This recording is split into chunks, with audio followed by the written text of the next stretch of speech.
Hey everybody, Dream Room 64 here, and today's topic is plasma TVs and plasma monitors. Specifically, I want to cover what it's like to play several different consoles on a few different plasmas, because these plasma displays and monitors, TVs, they came in different sizes. They came in 480p, 720p-ish, and 1080p. Now, an often cited criticism of plasmas is that they get really hot and they use a lot of electricity. Well, that's not always true. This one here actually doesn't use, well, it does use a lot of electricity, but guess what? It adds up to about 2 or 3 cents an hour, and it's really not that bad in terms of the cost. And this one doesn't even have fans. It runs pretty cool to the touch. And another common criticism is input lag, which I'll address that further in a future video. But I don't have time for that today. I just want to mainly focus on what do these things look like. And basically my experience playing different consoles on these plasmas has been a great experience, and I want to share that footage with you to give you at least a rough idea. So please try to watch the video in 4K full screen if you can to get the best possible idea. And without any further rambling, let's jump into it. All right, let's go.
All right, let's talk about what you just saw there, and I'll share my opinions on everything.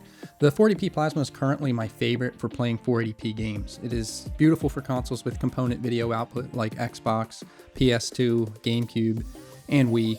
The Xbox in particular is excellent on it since many games support widescreen and some even support 720p, which the 480p plasma can accept and downscale like a champ. My 480p plasma, like just about any you'll find, has a VGA input. Using a $7 Dreamcast VGA cable from AliExpress, I get a truly beautiful picture by plugging it directly into the plasma. Now, a CRT PC monitor gives the best results for Dreamcast. I think everybody knows that and wouldn't argue that, but you can't deny that it's fun to play it on a plasma. And on this 37-inch plasma, the smallest size that Panasonic made, you get a 30-inch 4:3 screen, and it's pretty decent. The colorful Dreamcast games really shine, and the motion clarity of plasma, even on this old model, looks good.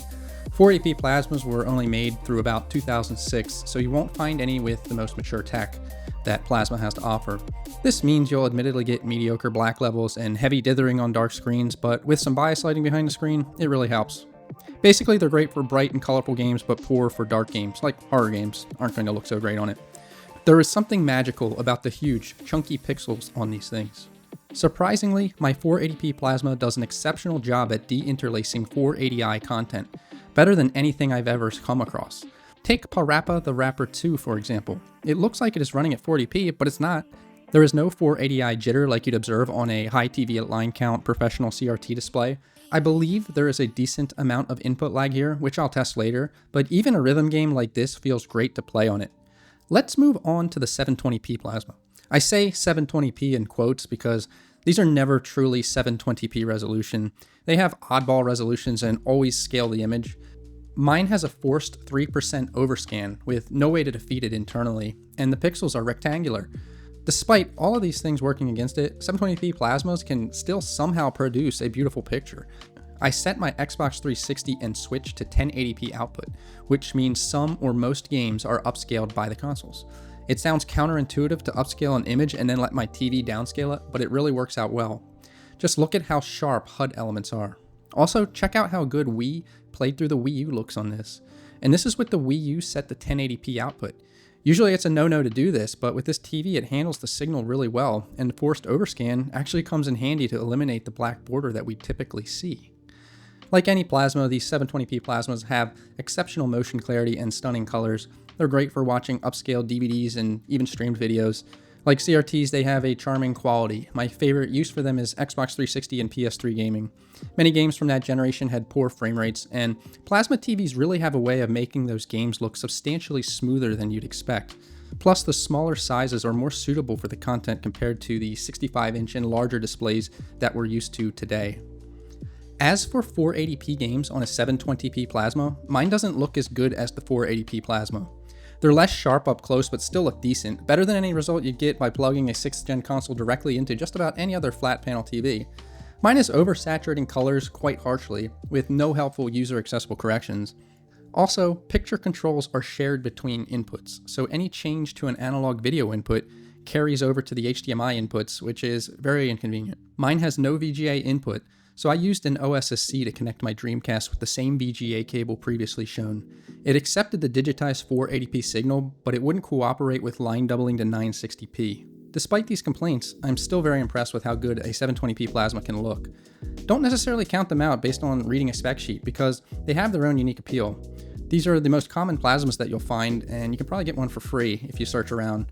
Models from Panasonic and Pioneer are safe bets for a quality plasma, but I'm sure there are many hidden gems out there bearing other brand names. Just watch out for the endless array of junk LCDs that are flooding thrift stores nowadays. Finally, let's talk about 1080p plasmas.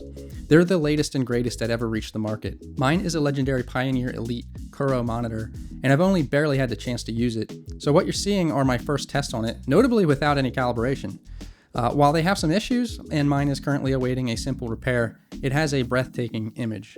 They're known to have some input lag, but playing a game like Super Mario Bros. 1 through the Analogue Pocket dock on it felt fine. Not quite as snappy as playing on a CRT, but still great. And keep in mind, I was for some reason playing this with an Xbox 360 D-pad here. Definitely not the best choice. A great advantage of 1080p plasmas over others is their one-to-one pixel mapping, at least if you find one with that feature, which means you won't have any overscan. The advantage of this is that you can use scanline and pixel grid filters to great effect. While due to burn-in, it's not a good idea to play games like this for several consecutive hours daily. With varied content, it should be okay. It really looks great, better than any result I've gotten on my LG OLED C1. The chief advantage here over OLED is Plasma's brilliant motion clarity, which I unfortunately can't demonstrate through YouTube. Plus the SRD colors just look better and more natural.